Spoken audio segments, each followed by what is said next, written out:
Assalamualaikum warahmatullahi wabarakatuh. Perkenalkan saya Nisa. Saya akan membahas tentang peralatan kantor. Pengertian peralatan kantor adalah segenap alat yang digunakan dalam pekerjaan tata usaha. Namun ternyata Kamus Besar Bahasa Indonesia juga memberikan pengertian sendiri mengenai peralatan kantor, yaitu sesuatu yang dapat dipakai sebagai alat dalam mencapai maksud serta tujuan. Jadi peralatan atau media kantor ini juga berfungsi sebagai syarat atau upaya untuk bisa mencapai suatu hal. Ada juga beberapa jenis peralatan kantor. Peralatan kantor meliputi beberapa benda-benda yang berukuran relatif besar dan kebanyakan digunakan untuk jangka panjang. Misalnya adalah meja, kursi, lemari, komputer, pesawat telepon, mesin printer, fotokopi, mesin scanner, dan lain-lain. Namun, peralatan kantor juga dapat diartikan sebagai segenap mesin yang sifatnya elektris, mekanis, elektronis, maupun magnetis yang digunakan untuk mencatat, menghimpun, mengolah, mengadakan, atau mengirim informasi atau keterangan dan berkomunikasi, yang mana alat tersebut dibutuhkan oleh suatu lembaga sehingga mampu memperlancar aktivitas kantor. Mesin kantor juga biasanya digunakan dalam suatu kantor mempunyai bentuk dan jenis yang beraneka ragam. Saya akan menyebutkan beberapa peralatan kantor beserta fungsinya. Yang pertama ada mesin paper shredder, merupakan alat yang digunakan untuk menghancurkan kertas yang sudah tidak dipergunakan lagi. Yang kedua ada filing cabinet, yang dipergunakan untuk menyimpan dokumen-dokumen perusahaan. Biasanya diberi kode maupun nomor untuk mempermudah penemuan kembali suatu dokumen.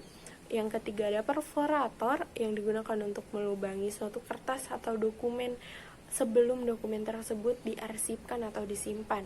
Yang keempat ada mesin penghitung uang, yang pastinya untuk menghitung uang di perusahaan maupun di bank, karena untuk lebih cepat dan lebih teliti dalam menghitung uang sehingga memperkecil adanya kemungkinan salah hitung. Yang kelima ada mesin absensi. Ini biasanya dipergunakan pada suatu perusahaan dengan jumlah karyawan lebih dari 100 karyawan, karena untuk mempermudah untuk mengetahui presensi karyawan tersebut. Namun yang keenam ada cash box, suatu kotak yang dipergunakan perusahaan untuk menyimpan uang. Kotak ini disertai kunci maupun kode supaya hanya orang tertentu yang bisa membuka sehingga dapat mengantisipasi pencurian. Yang ketujuh ada map arsip, yaitu yang terbuat dari kertas karton atau kertas tebal atau plastik yang digunakan untuk menyimpan arsip atau surat-surat. Selanjutnya ada guide. Guide itu lembaran kertas tebal atau karton yang digunakan untuk petunjuk atau pemisah dari penyimpanan arsip. Selanjutnya ada stapler, yaitu digunakan untuk menyatukan sejumlah kertas. Ada numerator untuk membubuhkan nomor pada lembar dokumen. Ada kotak box yang digunakan untuk menyimpan arsip yang bersifat inaktif.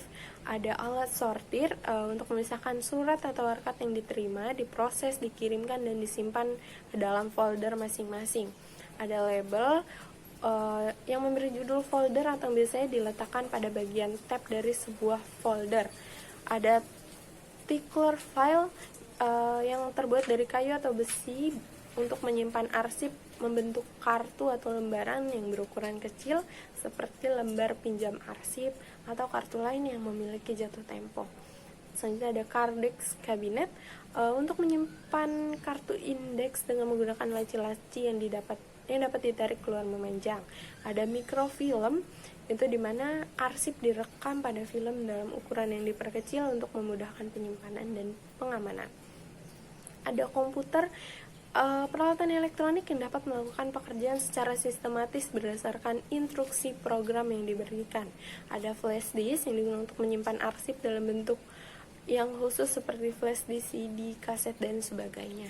Kesimpulan dari apa yang telah saya jelaskan, bahwa peralatan sangat mendukung dalam berjalannya suatu organisasi atau perusahaan karena bisa membantu meringankan beban pekerjaan pegawai dan mempermudah dalam mengerjakan suatu urusan kantor. Sedangkan inventarisasi peralatan kantor sangat diperlukan supaya peralatan kantor perlu ditambah atau tidak, diperbaiki atau tidak, dan perlu diganti atau tidak.